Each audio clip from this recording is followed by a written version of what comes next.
Radio Massabielle, Parole d'évêque. Bonjour à tous, soyez les bienvenus dans Parole d'évêque. C'est la dernière édition de notre rendez-vous hebdomadaire, fin d'année pastorale oblige. Monseigneur Philippe, bonjour. Bonjour Thierry, bonjour Radio Massabielle, bonjour les auditeurs et auditrices, je dirais même les téléspectateurs de Radio Massabielle. Bonjour à tous. Notre année pastorale s'achève donc, Monseigneur, mais Dieu, qu'elle aura été riche et intense, aussi bien pour vous que pour nous, depuis votre ordination épiscopale. Oui, finalement une année que je n'ai presque pas vu passer, tant effectivement elle a été intense en rencontre, intense en temps fort spirituel, en temps fort humain. C'est une église, c'est un diocèse que j'ai rencontré, que finalement on est en train de s'apprivoiser, si j'ose dire, et donc une année riche et une belle année. Nous rendrons grâce plus encore le 9 juillet prochain, date anniversaire de votre ordination en tant qu'évêque de notre diocèse. Durant la semaine écoulée, le 27 juin précisément, c'était le 20e anniversaire de votre ordination sacerdotale. Vous avez d'ailleurs été fêté à la chapelle de Chazot, aux Abîmes, où vous avez célébré Notre-Dame du Perpétuel Secours, et par le personnel du diocèse le lendemain, donc vendredi, lors du déjeuner de fin d'année auquel vous l'aviez convié, ce personnel. De belles attentions auxquelles vous avez été évidemment sensible. Oui, alors je n'ai pas crié sous les toits, j'avais presque oublié qu'il y avait déjà 20 ans. Et effectivement, c'était le 27 juin 2004, l'ordination à la basilique cathédrale de Saint-Denis, avec Monseigneur Olivier de Béranger. Donc, de bons moments avec cette cathédrale pleine à craquer, puisque nous étions 3 à être ordonnés. Donc, ça a été un temps fort pour le diocèse, et évidemment, pour un jeune qui termine son cycle de formation et qui est lancé dans le bain du ministère. Eh bien, j'ai envie de dire que de vie, que de temps fort vécu, que de temps spirituel vécu, qui m'ont au fur et à mesure construit, qui au fur et à mesure aussi, peut-être d'une certaine manière préparé à ce ministère que je vis maintenant. Donc très heureux, honnêtement, si c'est à refaire, je le ferai tout de suite, très heureux de tout ce que j'ai pu vivre et ce qui m'a permis de grandir en tant qu'homme, mais en tant que chrétien tout simplement. Un grand moment, cette fête patronale de Chazot aux Abîmes, avec cette communauté de fidèles en marche, dans une grande dévotion à Marie, mère du Perpétuel Secours, et tous ces quartiers des Abîmes qui entretiennent l'unité de la paroisse, en étant soucieux également de faire corps avec votre lettre pastorale. Oui, c'est un moment vécu, puisqu'il fêtait, je crois, les 40 ans, ou je ne sais plus, 40 ou 60 ans de la chapelle. Donc, en fait, et certainement quelques-uns qui ont été là au début de la construction de cette chapelle. Donc, dans cette fête patronale, en fait, il fêtait tout simplement la date où la chapelle a été officiellement consacrée à Notre-Dame de la Visitation. Et donc, j'étais avec cette ferveur d'une assemblée forte. Aussi, ce qui était beau et ce qu'ils ont exprimé à la fin par le fameux arbre de vie, ils ont exprimé aussi que c'était l'ensemble des communautés paroissiales des Abîmes qui ont fêté, et donc les différentes paroisses, chapelles des Abîmes qui ont été là pour fêter avec eux, avec Chazot, cette grande fête. Donc ça donnait aussi le sens de cette dimension de l'unité qui m'est aussi chère, cette dimension du Christ qui nous rassemble, et ils ont exprimé de belles choses. Votre semaine a débuté lundi soir par la fête de Saint-Jean-Baptiste à Bémao. Magnifique célébration dans cette église du bourg de la ville, en présence de nombreux fidèles et de la municipalité également. Oui, ça demeure les incontournables. Il y a 2 ou 3 paroisses qui ont la fête de Saint-Jean-Baptiste, dont le Moule aussi, et je crois qu'il y a une 3e paroisse. Et donc, c'est une fête forte qui signifie aussi le début des vacances, l'été, si on prend ce point de repère. C'est le solstice d'été. En fait, on bascule vers autre chose. Et puis, c'est un peu une fin d'année pastorale aussi. Et en l'occurrence, c'est une fête paroissiale, une fête communale. Donc, il y avait le peuple rassemblé, Madame le maire de Bémao qui était aussi là pour signifier que la mairie et l'Église se rassemblent autour d'un même saint patron, autour d'un saint patron. C'est pratiquement le début des vacances et rien de tel qu'un week-end chargé de plus, allais-je dire, pour nous indiquer que notre Église catholique en Guadeloupe ne prendra pas de vacances, hein, le Seigneur non plus d'ailleurs. Nous aurons donc des confirmations ce week-end encore à Morne-à-l'Eau, Petit-Bourg, Vieux Habitants, c'est bien ça. Voilà, on est en train de terminer le cycle de formation, de confirmation qui, généralement, c'est bien effectivement souvent les mois de mai et juin qui sont les plus appropriés, puisqu'on termine un peu l'année. Ils ont fait une année, un peu plus pour certains, de formation, de catéchisme, comme ils disent, ou bien de la pastorale des ados. Et donc des jeunes qui souvent disent qu'ils ont vécu, voilà, si je reprends des lettres, qu'ils ont vécu des moments forts, qu'ils ont petit à petit cheminé et appris à rencontrer le Christ et à connaître le Christ, eh bien, en l'exprimant par l'évêque qui vient ou le vicaire général, pour leur dire, mais avancez dans votre vie d'église et continuez, recevez l'Esprit Saint qui vous donne cette force, qui vous accueille comme un peu adulte dans la foi et qui vous dit surtout, continuez dans votre vie chrétienne, nous avons besoin de vous. Samedi 29 juin, Monseigneur, date importante hein, pour l'Église catholique, nous allons fêter Saint-Pierre et Saint-Paul, les deux piliers de notre Église. La paroisse éponyme de Pointe-à-Pitre et celle de Déhay sont donc en fête. C'est votre vicaire général, le Père Gérard Foucan, qui présidera les messes solennelles dans ces deux paroisses respectives. Oui, ça demeure les grandes fêtes chrétiennes autour de ces deux apôtres majeurs et qui ont contribué à la construction de cette église qui démarre, qui débute, Saint-Pierre, où le Christ lui dit, tu es Pierre, donc sur toi reposera aussi cette église. On connaît Saint-Pierre avec la fameuse clé de Saint-Pierre, donc c'est cette clé qui nous montre aussi la direction de cette porte du royaume.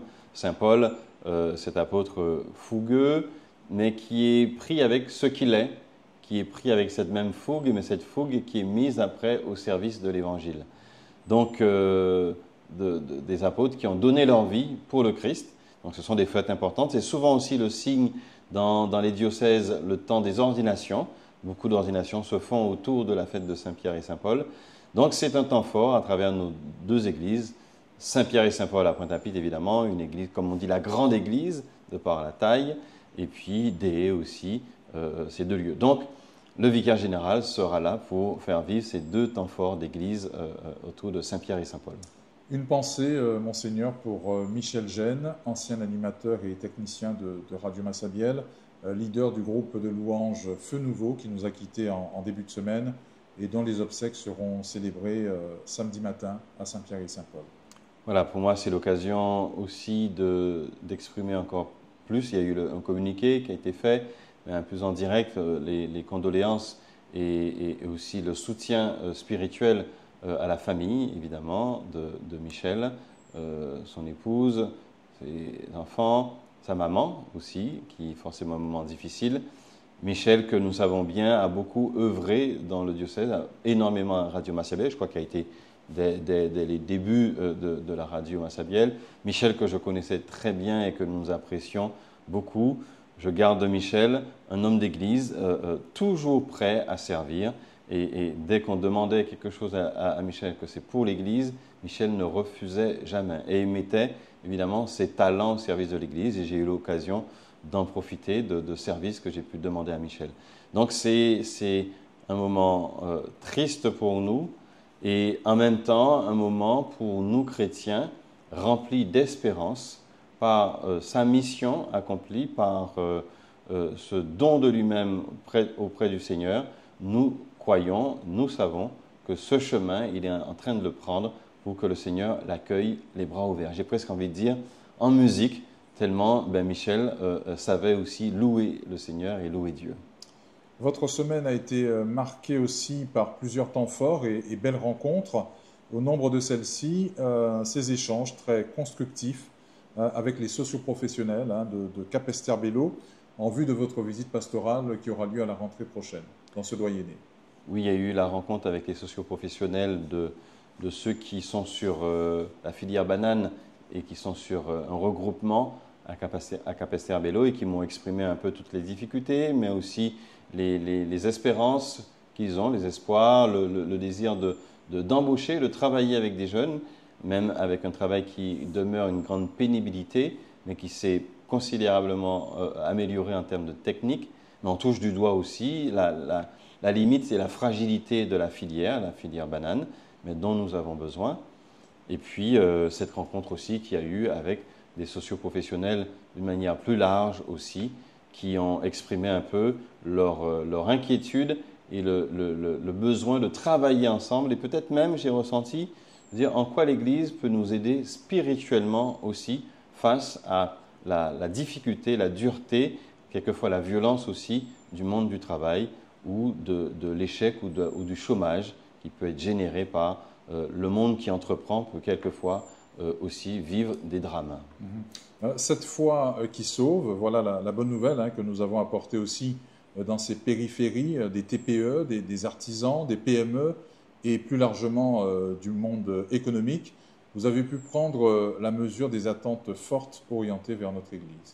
Oui, c'est cette rencontre qui a eu lieu très très récemment qui a été pour moi une grande surprise de désirer rencontrer l'Église, de désirer rencontrer l'évêque et son équipe pour exprimer avec ses patrons, ses responsables en fait de filières qu'ils représentent. Donc là, j'avais en face de moi un peu quand même une bonne part du patronat et des responsables de la Guadeloupe et qui voulaient exprimer en fait l'état des lieux, voilà, qui ont entendu l'appel que j'ai lancé en début d'année à travers cette lettre pastorale aller aux périphéries, pour une église missionnaire aller aux périphéries, et en disant, mais cette périphérie aussi consiste à rencontrer tous ceux qui œuvrent dans notre département et des réalités, des difficultés socio-économiques que nous avons. Et donc ils ont voulu m'exprimer en me disant, mais nous vous disons la réalité, nous vous disons ce qui se vit. Et j'ai bien senti aussi, et on a perçu, on s'est dit qu'une telle rencontre ne peut pas n'être que d'une fois. On a bien senti la nécessité de, pourquoi pas, être facteur de solutions en se réunissant et en accueillant et en écoutant les uns et les autres. J'ai beaucoup insisté en leur disant, mais nous avons aussi, nous n'allons pas sauver le monde, mais nous avons quelquefois la solution qui est capable de vous écouter et de cheminer avec vous.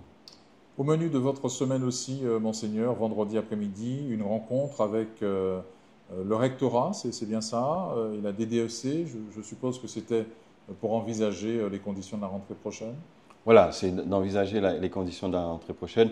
On vous dit aussi tout ça pour que vous vous rendiez bien compte aussi de toutes les fonctions que peuvent recouvrir l'Église et tout ce à quoi touche l'Église, puisque moi, en tant qu'évêque, en fait, je suis le responsable de l'enseignement catholique. Donc on a une nouvelle directrice diocésaine, donc il s'agissait de rencontrer le secrétaire général, de venir devant lui avec des dossiers que nous voulions préparer et lui présenter, parce qu'il y a des enjeux, il y a des enjeux importants. Comment nous, Église et enseignement catholique, nous œuvrons avec le rectorat, avec le public, pour répondre aussi à un besoin de formation et pointu et d'accompagnement de nos jeunes. Donc c'est ces dossiers et c'était une manière aussi de me présenter moi, parce que ça n'était pas encore fait au niveau du nouveau secrétaire général et de la nouvelle directrice de l'enseignement catholique.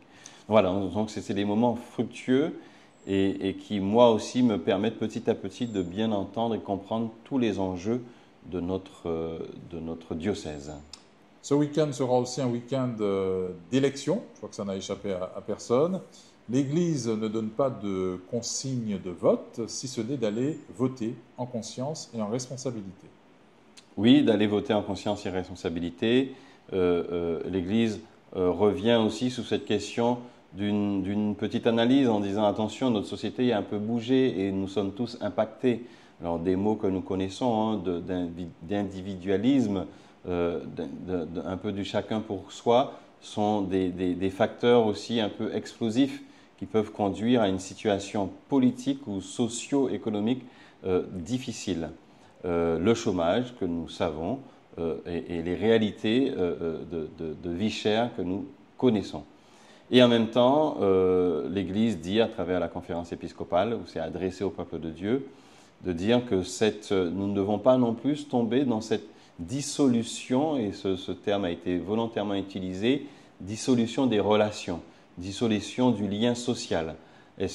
Qu'est-ce que nous mettons en œuvre pour que nous ne tombons pas dans un lien social, dans une relation qui soit complètement dissolue dans du chacun pour soi et on n'avance plus.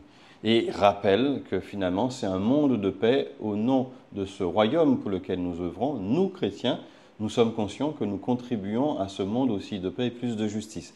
Alors ce n'est pas d'être dans le monde des bisounours et le monde des chrétiens où tout est beau et tout est gentil, c'est de dire comment nous œuvrons. Nous avons aussi besoin d'hommes politiques chrétiens qui s'engagent aussi dans la politique et qui mettent de la morale, de l'éthique dans les choix qu'ils font.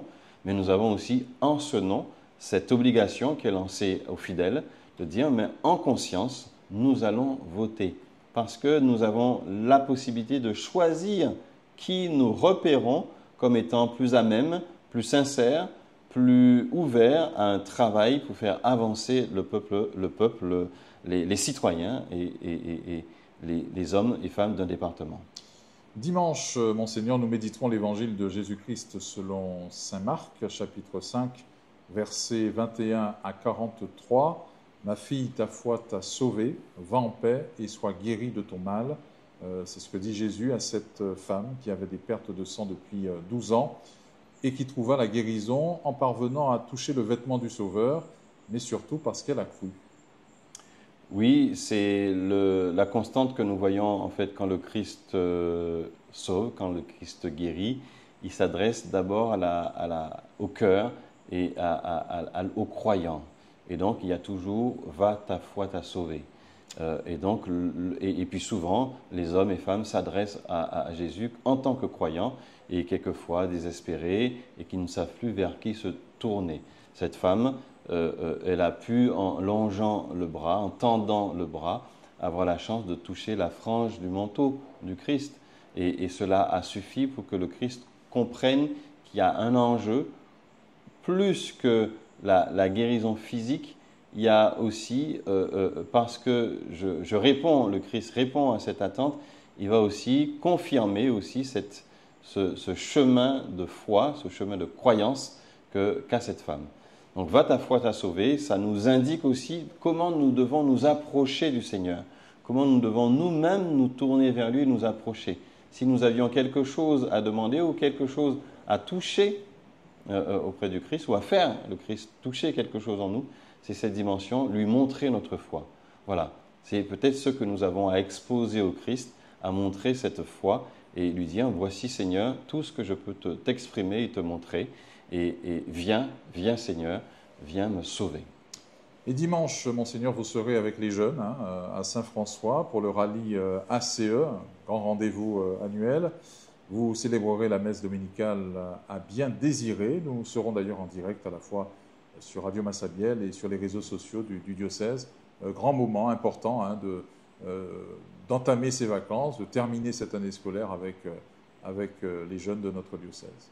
Oui, et puis très heureux de terminer avec un mouvement, puisque j'ai suffisamment parlé des mouvements en mettant tout de suite la barre en disant nous avons besoin de ces mouvements qui sont pour certains qui ont fait leur preuve, des mouvements historiques et qui ont mis les jeunes en avant et leur donnent les moyens de s'épanouir et de se construire humainement et spirituellement.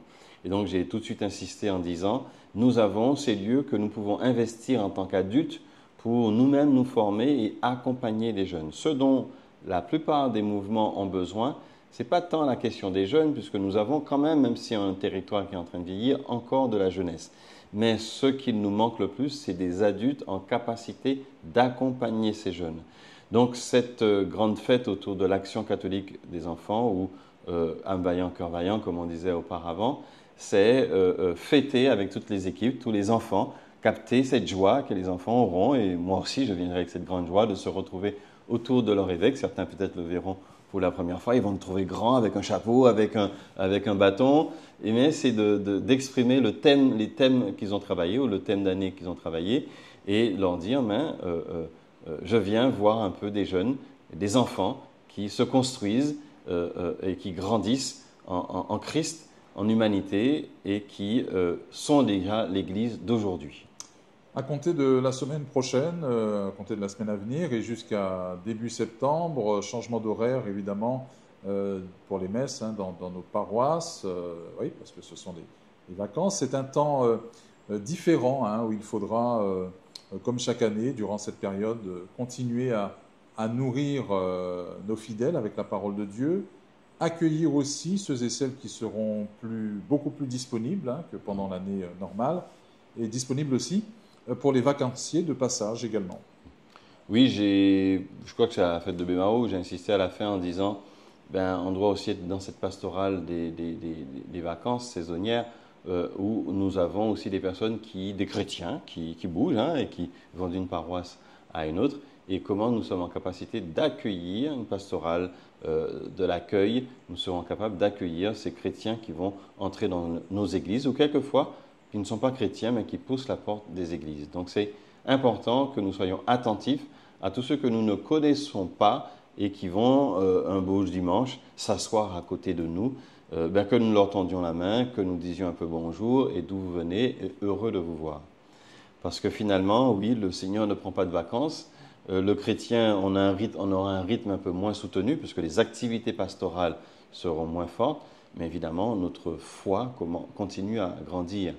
Et quelquefois, ça arrive que pendant les vacances, c'est là qu'on peut être parce qu'un peu plus détendu, un peu plus ouvert, qu'une parole de Dieu peut faire un chemin chez nous, ou une rencontre, un partage avec quelqu'un, parce que nous sommes moins à la course, en train de courir, peut conduire à un échange plus en profondeur.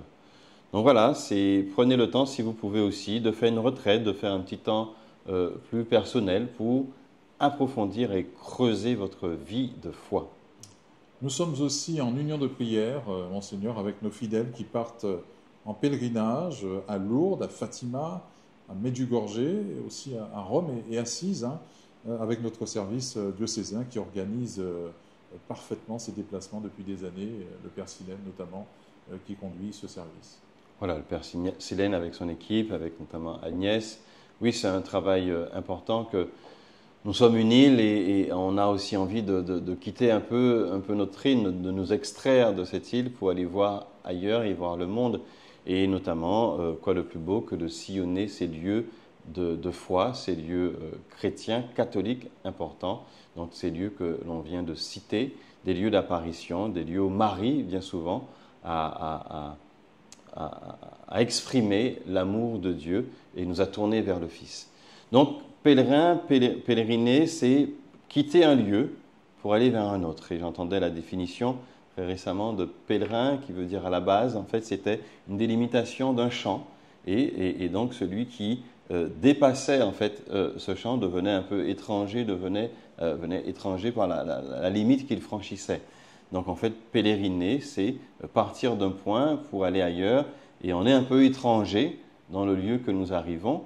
Et le pèlerin, c'est celui qui va opérer des déplacements aussi en lui, parce qu'il va accepter de faire un chemin de foi. Donc c'est ce que nous souhaitons à tous ceux qui vont quitter la Guadeloupe, qui nous reviennent encore plus fortifiés dans leur foi, parce qu'ils auront appris, rencontré et prié. Nous terminons, Monseigneur, par votre prière et votre bénédiction.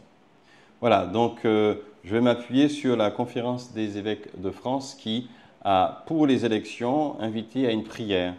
Parce qu'une manière d'agir dans le monde aussi, c'est de prier et de faire entendre surtout notre prière.